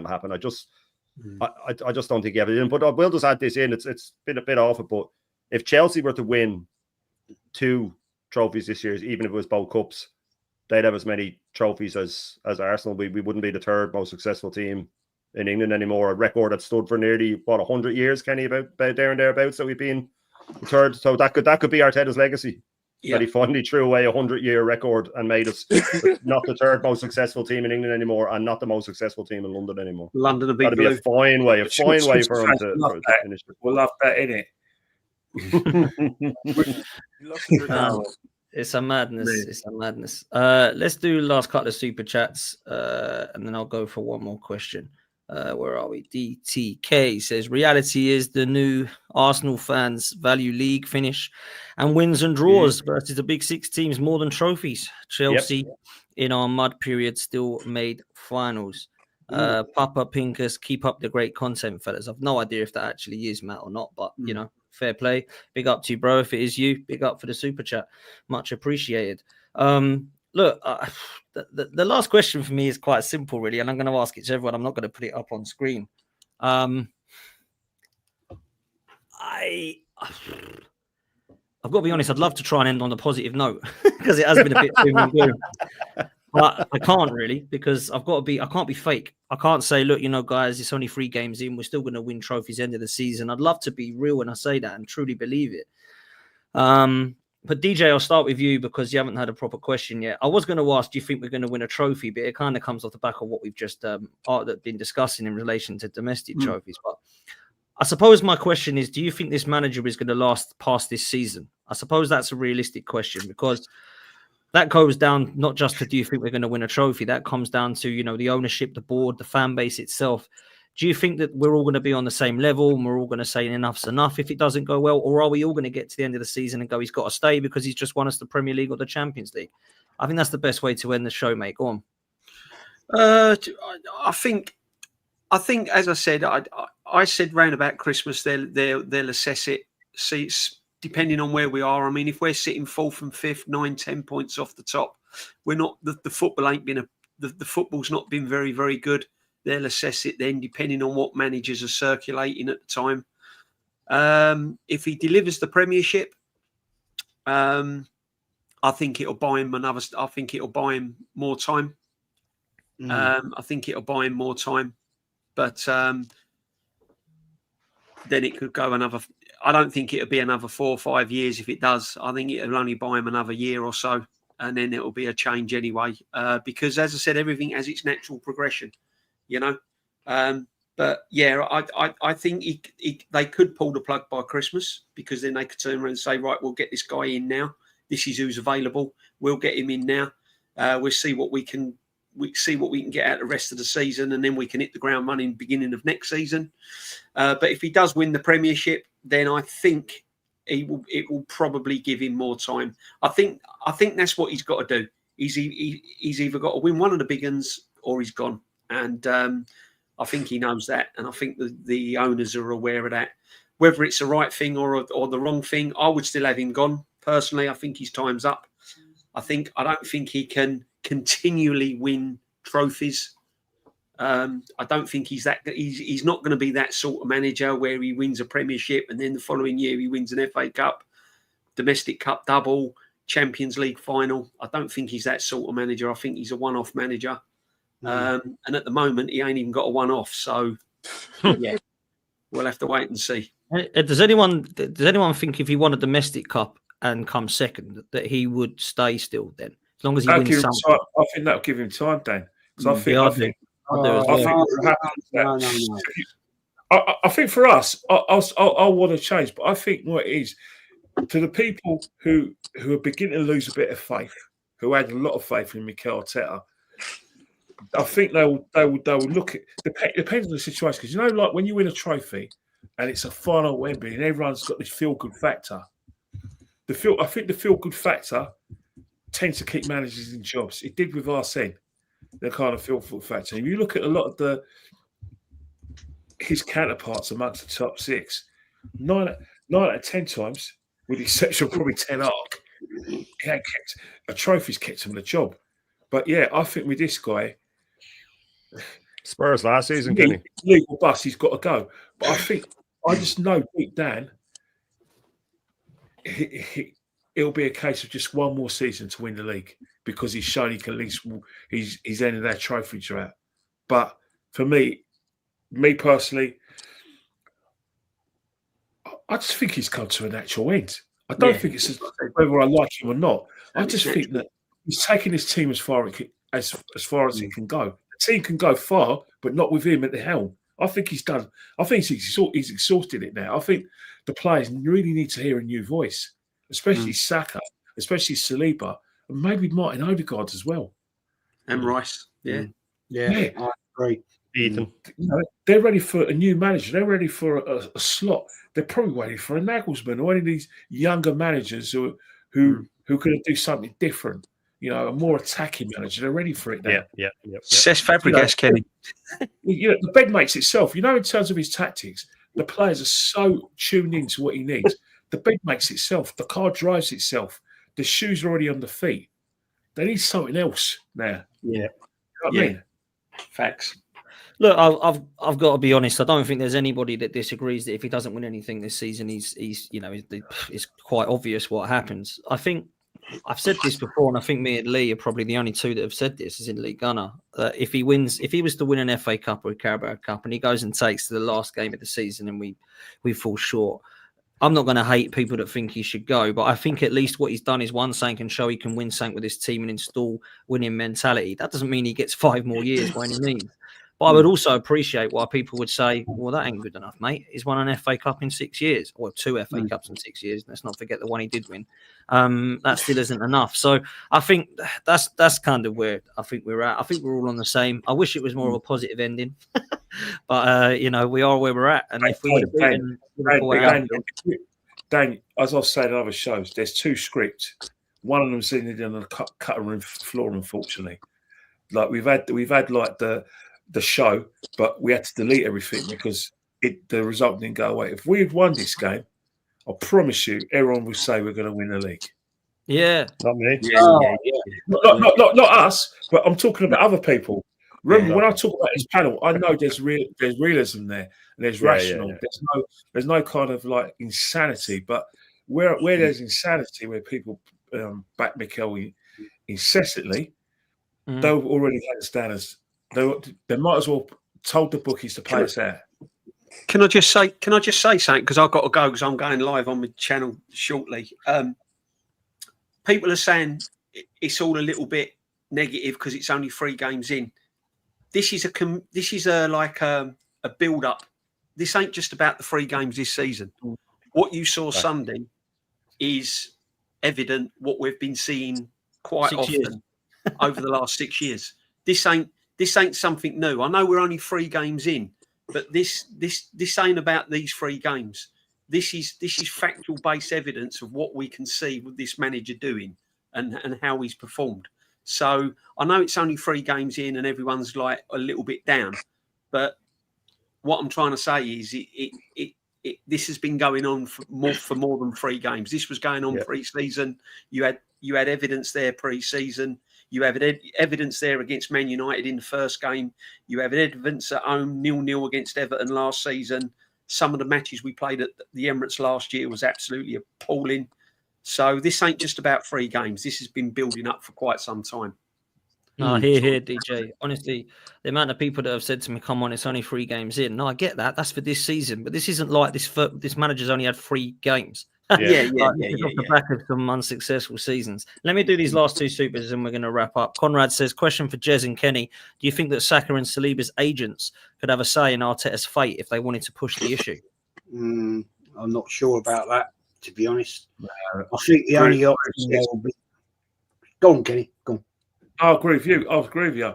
But it's a good... But I'll tell you, it's a bloody good question because they're the ones who haven't signed new contracts, haven't they? And we would definitely add fuel to the fire, all right, wouldn't it? We'd definitely add fuel to the fire, the pressure on them if they said, we can't work with this manager anymore. Those 2, if they love Mikel, they're going to want assurances that Mikel's still going to be here. But if they're neutral, they're going to want insurances that we're still going to be buying big players, and they want insurances that if Mikel goes, we get a big name in. So that question by Conrad is a very, very pertinent, relevant question because they haven't signed new contracts, and we know at least Real Madrid want at least one of those two, if not both. Oh my days! I can't imagine losing Saka, bro. I just imagine losing Saka. Saka's my guy. Big up, DJ. I know you got to shoot, mate. Go on, DJ. Yeah, big up, guys. Dan, thank you for having me on. Kenny, I'm going live now, so big up, Dan. Yeah, big up, my friend. Thanks, Dan. All the best. Big up the chat. Thank you. Come on, bro. Cheers, man. Come on. Big up to you, DJ. Anyway. If he doesn't win anything, he when he goes on international duty, he's either with a Champions League winner or a player that's won the league more than once, and he ain't won nothing. I can't really Saka. Players talk. It's a case of show us your. Saka says, "Can I have a look at your Champions League medal, Phil? Can I have a look at your? League medals, Phil? Carl, what was it like when you won a Champions League in Istanbul? Oh, that's the questions they have in the dressing room. You know what it is? You know when you win the goal, and you're punching. She knows she can get other guys, and she's on a different level. You're punching. That's how I feel with Saka right now. I know that we're not successful, Saka, but please, we can change. I can get a job at Thingy. We can improve. Please don't leave me, please. That's how I feel right now. I feel like I can't lose Saka. I can't lose Saka. If we lose Saka, we got to win something this season. If you want to keep Saka for the foreseeable future, we got to look like we have to win the league. Not look like we're going to win. You have to win the league and the Champions League. Convince him and Saliba that they can win the big trophies here. And let's not forget, even if they look at Trent, he won a lot at Liverpool, but he still went to Real Madrid. So there's no guarantee we'll keep him if we do win things. Mm. Yeah. Right. True. It is true. Look, the last super chat of the night is Chaitanya. He says, we won't be able to sell Martinelli at a profit anymore. Another wasted opportunity. Arteta is killing our own business. Unfortunately, whoever puts these people on wages need absolutely... Oh, it's criminal. It really is criminal. Like this Edu and Arteta together, what were they doing? I mean, crikey, we've already heard some of them talking about, the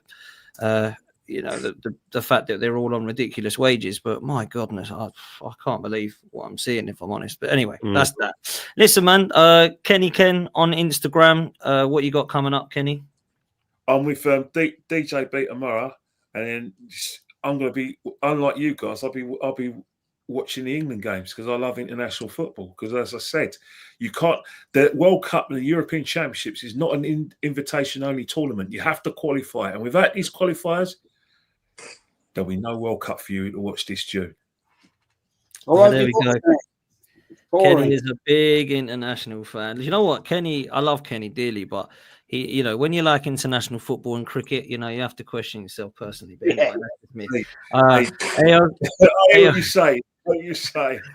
I love you, bro. Ayo, how can people follow you, man? How can people follow you, bro?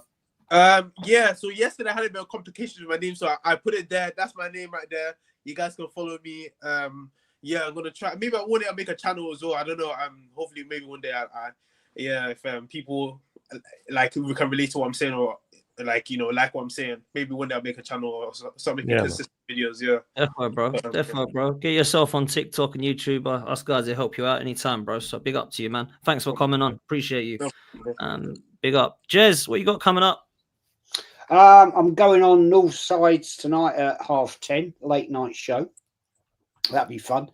And then tomorrow, I'm probably going to do a solo show at some point. I haven't decided when yet. But Kenny, I'm going to counter your argument there about cricket and international football. Last night, early hours of this morning, I'm big into playing chess, right? I'm not great, but I like playing it. Yeah. And there's a chess tournament on at the moment, international chess tournament. And I'll tell you what, Kenny, that was far more interesting than watching England. Love you, Jez. Love, bro. Oh, Appreciate you God. coming on, man. You can't say you'd be better than that, can you? You can't. That's class, stop man. that. That's class. Shane, putting in the work, man. Lots of content happening. Big up to you, bro. What you got coming up? Yeah. No, this week's mad with content. I've got the I was meant to have a show tonight. It's a round off. Been covering Serie A this season. I'm glad I am. It's actually that league is absolutely amazing this year. But I have a weekly show, Como over, where we go through the results and stuff like that, and then check in on Kenny's favorite Seski just to see how he's getting on at Como. Then I have my panel show tomorrow, the Bruised Banana, tomorrow night. Obviously, I have the full Irish every morning, 125 in a row without missing a beat. Come on, we haven't missed one in 125. It's all about the dedication. And then I'm on with Northside tonight as well. And then I have the legend that is Sophie on my channel on tomorrow. Tomorrow at 6, I think we have it, for a show called What's the Story, where I just sit down for an hour with someone and go through their Arsenal journey or whatever club they support. But loads of stuff in the pipeline. I've actually moved Como over to Saturday this week because of international football. Give people that want to watch the international football come over for an hour. We'll discuss Serie A and go through week 2. And yeah, loads of stuff. There's about 8 different streams set up on my channel. So if you want to go in and hit the notification on any of them, please do. But big up to Dan for having me on, as always. An absolute pleasure. And big up to Kenny, and big up to AO, and to Jez, of course, and to DJB, and the wonderful chat. Nah, come on, man. Absolute legend. I appreciate you all the time, man. And yeah, keep doing what you're doing, bro. Keep doing what you are doing. So yeah, we're gonna show some love to DJB. Go and show some love to DJB. He's live at the moment with Northside and a few other people as well. He's actually just locked off here. So go and show him some love, people. And yeah, big up to everyone that's here. Big up to the super chatters. Make sure you're following OK Jerseys. Links in the description or in the live chat. Use the code 12man to get 8% off. And £15 for a jersey. Go and get it sorted, people. We'll see you next time. We're out of here. I'll be back tomorrow. Up the Arsenal. Latest, people. Take care, all.